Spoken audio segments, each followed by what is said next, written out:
Taip, Vita, dabar dažniausiai užduodamas klausimas, ar geras laikas imti paskolą va dabar? Klasika. Tikrai klasikinis klausimas. Ir aš visą laiką tiek ir klientam, tiek ir partneriam ir savam rate žmonių visą laiką sakau, o koks mano tikslas dabar to turto su paskola? Ar aš nuomojusi butą, moku nuomą ir aš galvoju, kad gal jau laikas man savo įsigyti ir man gyventi tiesiog reikia. Galbūt aš grįžau iš užsienio ir man gyventi čia reikia. Ar aš noriu investuoti, panuomoti, galbūt turėti kaip antrą turtą, ten pajūry, pavyzdžiui, ar ne? Tai tuo atveju, jeigu man reikia gyventi, tai nėra ta būtinybė išsikraustyti iš nuomojamo turto ir jau mokėti geriau bankui tas įmokas, bet už savo turtą, tada taip, tada momentas yra geras. Jisai visą laiką bus geras. Ar vakar, ar šiandien, ar rytoj, nes man reikia gyventi dabar, ne po metų, ne po 2 ir taip toliau. Jeigu aš noriu to antro turto, tada jau daugiau žmonės turėtų pasiskaičiuoti ir pasižiūrėti, o kaip jie elgtųsi tam tikrais atvejais. Ar jie, tarkim, prasidėjus, neduok dieve, aišku, kažkokiai tai invazijai, ar aš palikčiau namus ir važiuočiau, tai gal man tada reikia tų pinigų turėti prie savęs. O jeigu aš niekur nevažiuosiu, niekur nebėgsiu, dar gal kaip tik kaip antras turtas tas bus gerai. Tai čia jau nuo pačio žmogaus rizikos skaičiavimo savo priklauso. Šito vietoj niekas nepasakys, taip, Silvija, dabar tau yra gerai pirkti 2, 3, 5 ar 10 turtą.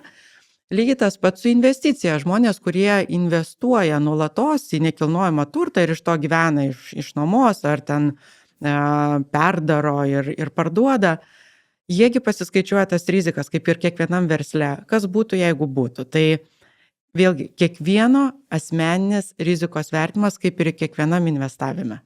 Teisingai sutinku, kad aš irgi taip pat sakau, kad kam jums reikia pirkti? Jeigu reikia pagerinti gyvenimą ir jūs galit mokėti tas įmokas kas mėnesinės, jūs pasidomit ir jums duoda bankas, tai geras laikas, jeigu duoda ir gali, ta prasme, turi žmogus pats bus pasiruošęs mokėti kas mėnesį tas įmokas ir gyventi savo naujose namuose ir kaifuoti, nes kaifuoti reikia, manau, dabar, čia ir dabar. O ne, bet jeigu neturi galimybės, tai reikia tada palaukti, pakaupti ir taip toliau. Svarbu nebijoti. Tai tikrai nėra baisu, bet svarbu viską apskaičiuoti, nes čia manau, kad reikia jau tikrai tą kritinį mąstymą jungti ir matematiką. Aš visą laiką sakau klientam, reikia save pasiskaičiuoti metams laiko. Savo įpročius ir tuos metus tikrai, kol priprasiu prie paskolos, yra tam tikrų iššūkių, kur aš buvau kažką galbūt pripratus labiau išleisti, kažkur ten atsipalaiduoti labiau, o čia dabar reikės truputėlį pataupyti, nes man skaičiuosis ta įmoka. Čia galbūt daugiau jauniems žmonėms, kurie išeina iš tėvų, nieko nemokėja ir nusiperka turtą su paskola, tai jiems galbūt labiau reikia paskaičiuoti. Bet jeigu aš mokėjau visą laiką nuomą, tai iš principo nekas man ir pasikeičia. Taip. Tik tai, kad protingiau čia yra, nes moki už savo turtą. Taip. Todėl nebijom paskolų, viskas yra tikrai faina, gali būti patogu. Jeigu drąsiai bankai.